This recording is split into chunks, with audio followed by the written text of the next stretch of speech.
They stripped him of his coat, the one thing that made him feel special, the one thing that his father gave him with love. They tore it off his body and threw him into a deep pit without mercy. There was no water, no food, and while he was down there, crying and begging for help, his own brothers sat down to eat and drink like nothing happened. This is a true story. This is the story of Joseph, a young man chosen by God, but hated by the people closest to him. Joseph grew up in a household where love was present, but not evenly distributed. His father, Jacob, had many sons, each of them strong, each of them capable, each of them carrying their own place in the family. But among them all, there was one who stood out, not because he fought for attention, and not because he demanded it, but because it was given to him freely. That son was Joseph. Jacob loved Joseph differently. It showed in the way he spoke to him, in the way he listened when Joseph talked, and in the quiet pride that rested in his eyes whenever Joseph was near. It was a kind of love that didn't need to be announced, because everyone could already see it. And then one day, Jacob did something that would change everything. He gave Joseph a coat, not an ordinary coat, not the kind worn for work or daily life, but something far more noticeable. It was beautifully made, woven with many colors, the kind of garment that immediately drew attention. It was a gift that spoke loudly without saying a word, a gift that screamed to the others, "This one is different. This one is favored. This one is set apart." Joseph received it with the innocence of someone who simply felt loved.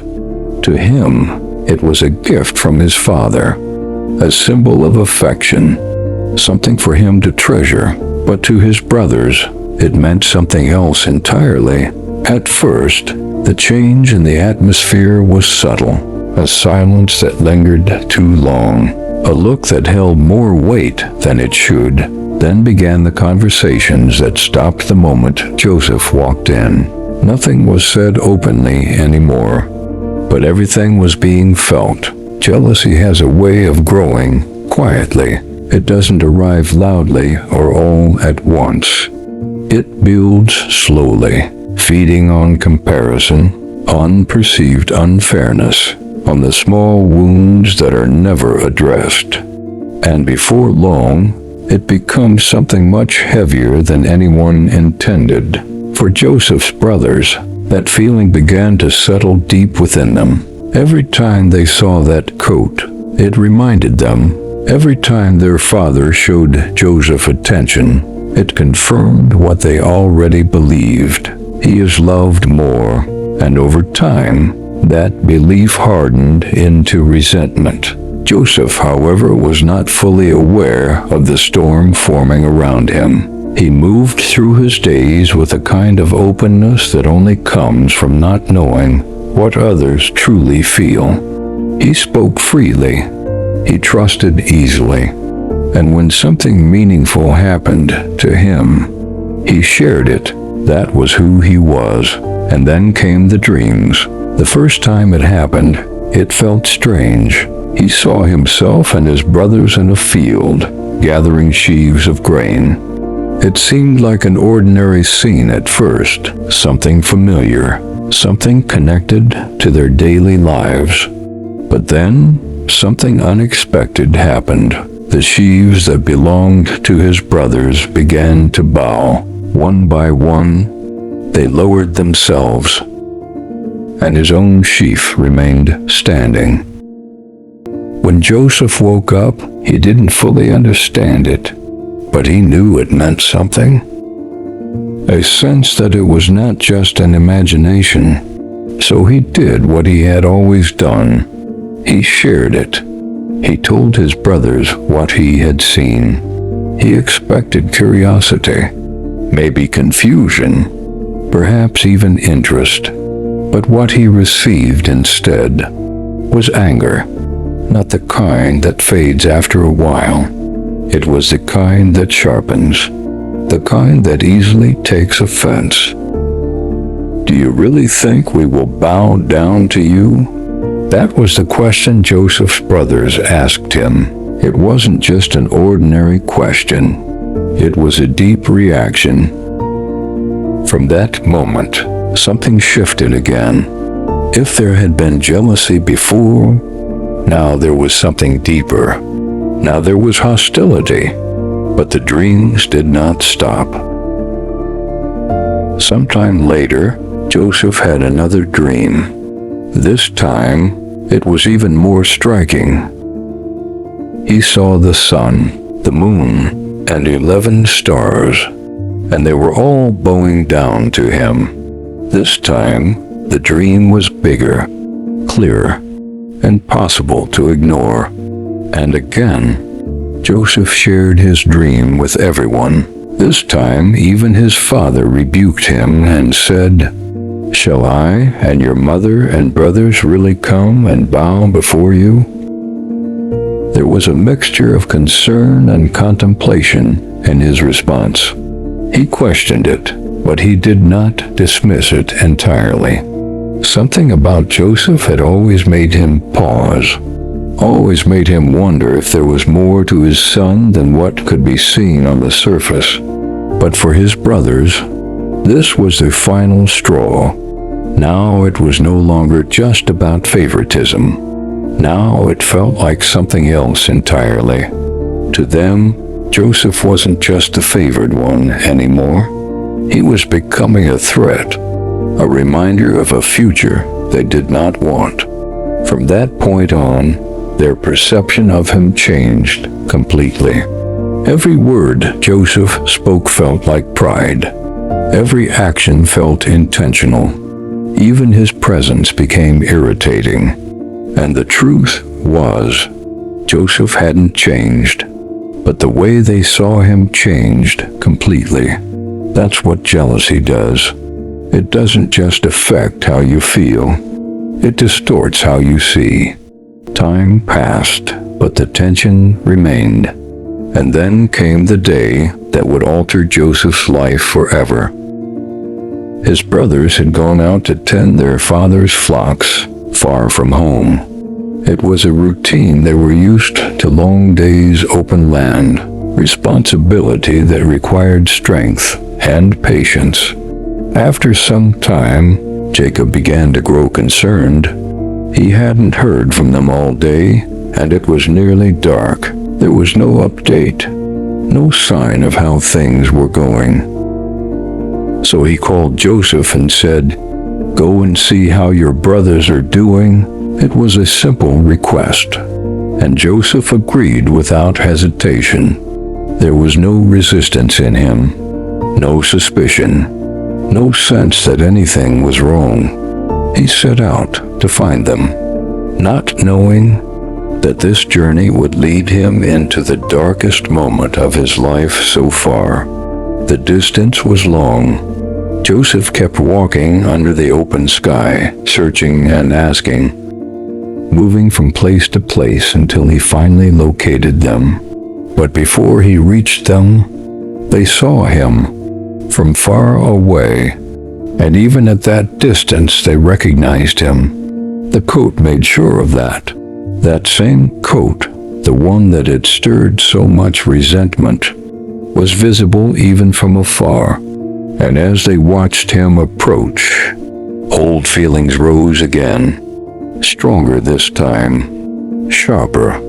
"Here comes the dreamer," one of them said.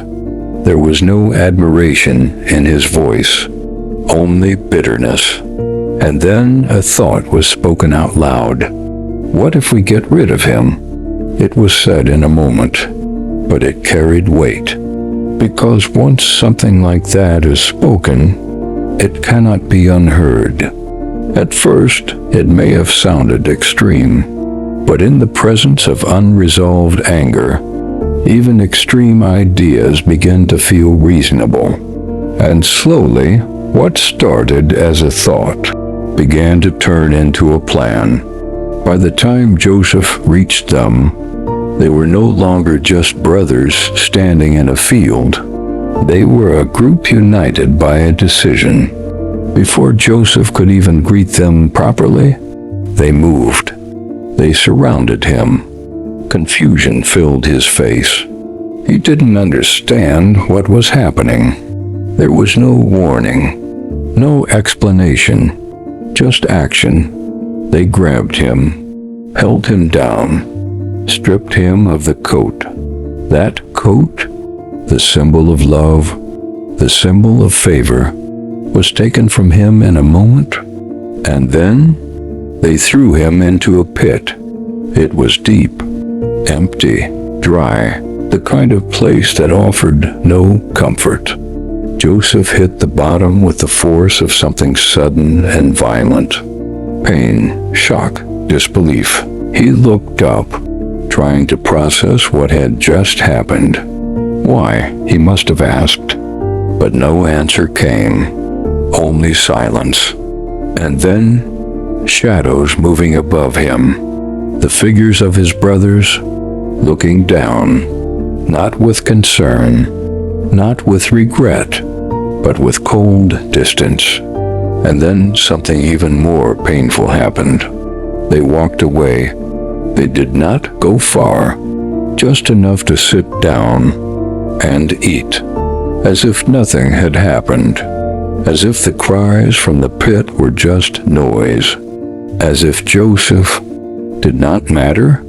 And in that moment, Joseph experienced something deeper than physical pain. He experienced a painful betrayal, not from strangers, but from those he trusted the most. For a while, Joseph stayed at the bottom of that pit, trying to make sense of what had just happened. Some moments earlier, he had been walking toward his brothers with a clear mind and an open heart. There had been no fear in him, no hesitation, just simple obedience to his father and trust in the people he was going to meet. Now, everything had changed. The walls around him were rough and unyielding. The air felt heavier. The light above seemed distant, almost unreachable. And every time he looked up, hoping to see a change in their faces, he saw none, only shadows, only indifference. At first, he must have believed it was a mistake, that maybe they were angry, but not serious, that at any moment, one of them would step forward and extend a hand to pull him out. But that moment never came. Above him, life continued. His brothers sat together, eating, talking, going about their routine as though nothing had happened. The sound of their voices drifted down into the pit, mixing with the silence in a way that made everything feel even more unreal. Joseph called out to them, again and again, at first with confusion, then with urgency, and eventually with desperation. But the response did not change. No one came. Time passed, though it was hard to measure. In a place like that, minutes can feel like hours. Thoughts become louder. Emotions become heavier. And the mind begins to race in every direction at once. He had so many questions without answers. Why would they do this? What did I do wrong? Is this really happening? And perhaps the most painful one of all, will anyone come to rescue me? Then, at some point, something shifted above. The tone of their voices changed. There was movement, a different kind of energy. Something had caught their attention. A caravan was passing nearby with some travelers. People moving from one land to another, carrying goods, trading, continuing their journey without concern for what lay behind them. And in that moment, an idea was formed. It didn't come from compassion. It didn't come from regret. It came from a place of convenience. Why should we kill him when we can profit from him? It was a simple thought, cold and calculated, but effective. Killing Joseph would end his life, but selling him out to strangers would benefit them. And just like that, Joseph's fate shifted again. His brothers stood up, walked back toward the pit, and looked down at him. Joseph must have felt a relief in that moment. Maybe hope returned for him in a second. Maybe he thought they had reconsidered, that they had come to pull him out and to make things right. And in a way, they did pull him out, but not for the reason he hoped. His brother's hands reached down to lift him. He rose from the darkness of the pit back into the light above, but the light did not bring relief, because what waited for him there was not freedom, it was a transaction. They brought him to the traders. They negotiated him as though he were an object, negotiated his worth, and just for a small amount of silver, Joseph was handed over without looking back. Just like that, he was gone. It's difficult to fully grasp a moment like that, to be treated not as a person, but as something to be exchanged, to realize that the people who knew you best had reduced you to a price and accepted it. As the caravan began to move, Joseph was taken along with it. Step by step, the distance between him and everything he had ever known began to grow. The land changed. The air felt different. The voices around him were unfamiliar, and behind him, his brothers disappeared from sight. That moment marked a separation deeper than distance, because it wasn't just that Joseph had been taken away, it was that he had been given away. His brothers were left with what remained, the coat. The coat was no longer a symbol of favor, but a tool for deception. They knew they could not return home with the truth, so they created another version of events to cover their actions. They took the coat and dipped it in animal blood, enough to make it convincing, enough to tell a story without words. And when they brought it back to their father, they didn't even need to explain much. The sight alone was enough. Jacob saw it, and something inside him broke. He recognized the coat. It was the same one he had placed on Joseph's shoulders with pride.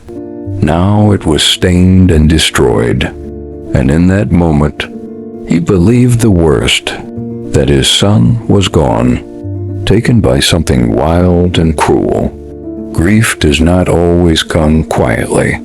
Sometimes it arrives all at once, overwhelming everything. Jacob tore his clothes.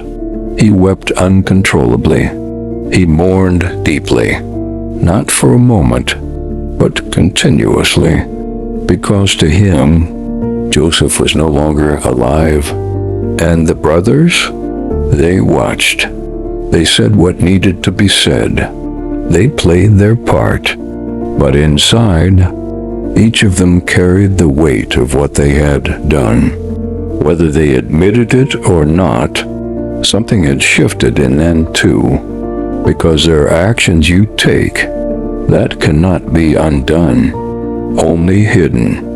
Meanwhile, Joseph's journey continued, further and further away from home, from familiarity, from everything he once understood.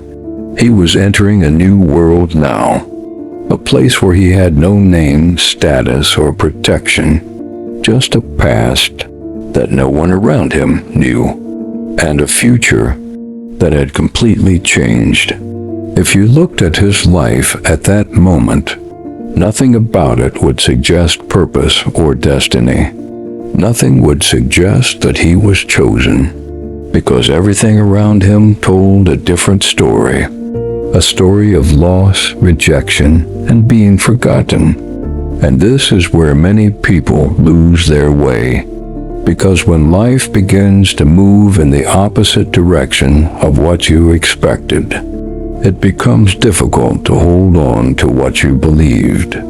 Joseph had seen something. He had dreamed something. But now he was living something entirely different.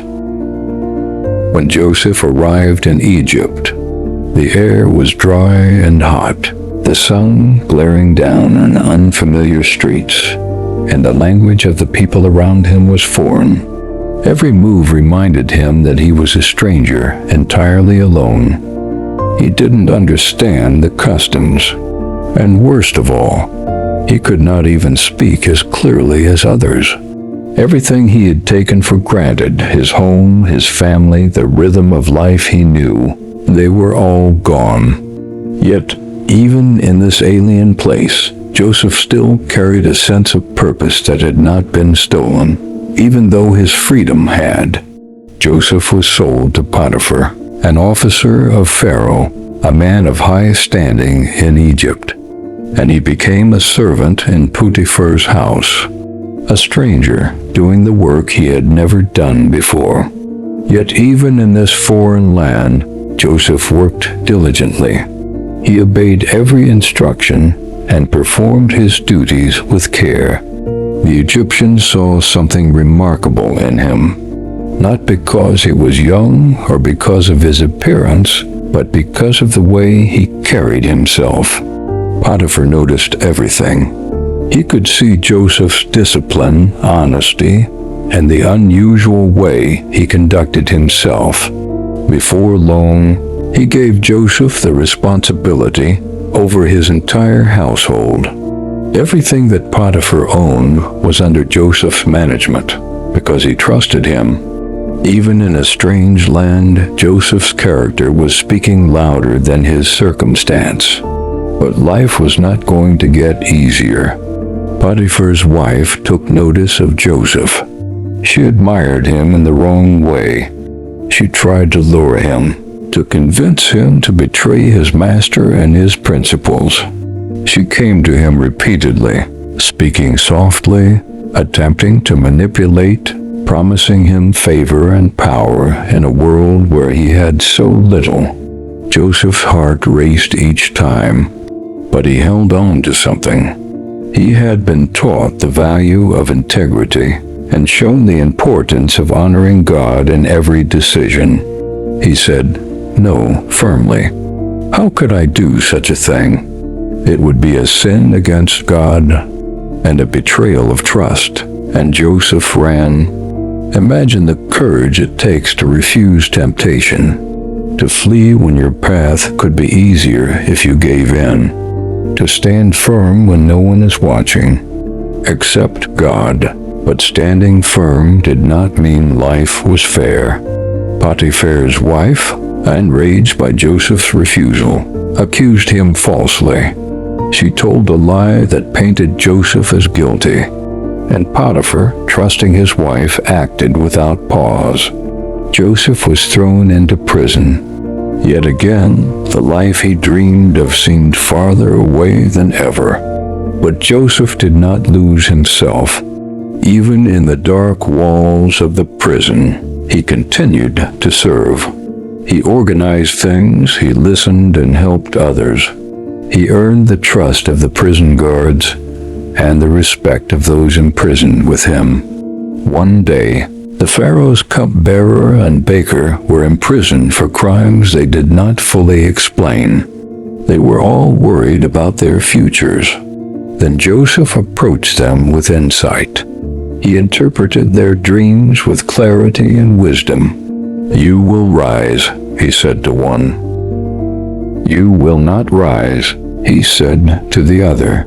And as the days unfolded, Joseph's words came true exactly as he had said. Even in prison, his gift, integrity, and talent were being recognized. Joseph spent years in the prison that he did not deserve. Yet through it all, he had remained steadfast. He had refused to compromise. He had held on to his faith, and he had continued to use the gifts God had given him. even when the world seemed to have forgotten. One night, Pharaoh, the ruler of Egypt, was troubled because of the dreams he had that no one could interpret. Cows, both healthy and sick, came and went in ways that made no sense. Grains, fat and thin, rose and fell in the fields. The dreams were troubling, unsettling. The wisest men, magicians, and priests could offer no answers. Pharaoh was desperate. And then someone remembered Joseph, the man in prison who had interpreted dreams with accuracy. Imagine that moment. A foreigner, a servant, a prisoner, suddenly called upon to speak truth in the most powerful palace in the world. Joseph was brought from the prison to stand before Pharaoh. He was still young and strong. He spoke with confidence in his voice. He said to Pharaoh, "God has revealed to you what will happen. The dreams are warnings. There will be 7 years of abundance, followed by 7 years of famine. Prepare the land. Store food while there is plenty. Save for the years to come." Pharaoh listened, and then he did something extraordinary. He saw not just a dream, but the wisdom behind the man. He saw integrity. He saw leadership. He saw a man who could save the nation from disaster. Pharaoh said, "You shall be over all my house. Only I will be greater than you." And that was how Joseph rose from a prisoner to a prince, from forgotten to favored, from betrayal to leadership. The very life that had been torn from him, the dreams that had once made his brothers hate him, all became part of the tapestry that led him to power. Time passed.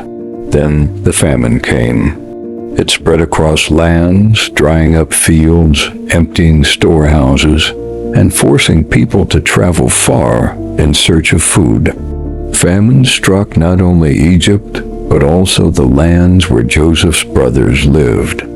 They came to Egypt to buy food, unaware that the man in charge of the grain was the same Joseph they had betrayed. When they arrived, Joseph recognized them immediately. The same faces, but much older now, worn by time but unmistakable. The very ones who had thrown him into a pit and sold him like he meant nothing. And now they were bowing before him, just like the dream he had. But they did not recognize him. To them, he was just another powerful Egyptian ruler. And in that moment, Joseph had a choice, whether to reveal himself to them immediately, or test them to find out if they had changed, or were they still the same men who could betray their own brother without hesitation. So Joseph spoke harshly to them. He questioned them, accused them, not out of cruelty, but to uncover the truth hidden beneath the surface. Then he heard something that stirred something deep within him. "There is one more," they said. "Our youngest brother. He is with our father, Benjamin." At the sound of that name, something shifted inside Joseph. Benjamin was not just another brother. He was his full brother, the only one who shared the same mother with him, the only one untouched by the betrayal. And now Joseph knew what he had to do. "Bring him to me," he said. "If what you say is true, then let me see him." The brothers hesitated, because bringing Benjamin meant risking everything. Their father had already lost one son. Losing another would destroy him, but they had no choice. So they returned home, and after much resistance, much fear, and much pleading, they brought Benjamin back with them. When Joseph saw him, he had to fight to keep his composure. Benjamin stood before him, grown now, yet familiar, a living piece of the life he had lost. A reminder of home? His mother, Joseph, turned away because the emotion was too much. The years of pain, separation, and longing all rushed back at once. But he was not done with the test. Joseph gave a command that his brothers would be given enough food and everything they needed. But secretly, he ordered his servant to place a silver cup into Benjamin's sack. Then they were sent on their way. Not long after, soldiers were sent after them. Suddenly, on their way out, they were stopped, accused, and their belongings searched. And when the cup was found in Benjamin's bag, everything changed. The brothers were brought back. Fear filled their hearts, because now they didn't know what would be the fate of their youngest brother. The one their father loved deeply was about to be taken. And this was the moment Joseph had been waiting for. Years ago, they stood in a similar moment. One brother in danger, and they chose themselves. They chose profit and betrayal instead. But what would they do now? Silence filled the room. Tension hung heavy in the air. And then Judah stepped forward. His voice was different now. Not proud, not careless, but broken, humble, real. He spoke of their father and the pain he had already endured due to the loss of one son. If we go back without the boy, he said, our father will die from the grief. Take me instead and let my brother go. I will stay as your servant. Just let the boy go. And in that moment, everything changed because Joseph saw it clear as day. They were not the same men anymore. The brothers who once sold him were now willing to sacrifice themselves to save another. The ones who once ignored his cries now stood in defense of their brother. At that moment, Joseph could not hold it anymore. The walls he had built, the control he had maintained, the strength he had carried for years, everything collapsed. Everyone, leave, he cried. The room became empty. And then he wept loudly and uncontrollably. After a while, he said to them, I am Joseph, your brother, the one you sold into Egypt. Fear gripped them. Shock, silence. But Joseph stepped closer, not with bitterness, but with grace. Do not be afraid, he said to them. What you meant for evil, God has used for good. Tears filled the room. Not just his, but his brothers too. It was in that moment that everything made sense. The betrayal, the slavery, the prison, none of it was wasted. It was all part of something bigger. Joseph embraced Benjamin first, holding him tightly. Years of separation closing in one moment. Then he embraced his brothers, the same ones who had broken him, now restored. And just like that, the story that began with jealousy ended with forgiveness. Sometimes God will take you through pain, not to destroy you, but to position you. Joseph thought he was being rejected, but he was being redirected. So if your life feels confusing, if the people you trusted hurt you, if your journey doesn't make sense, don't give up, because one day you will look back and realize God was working the whole time for your rising.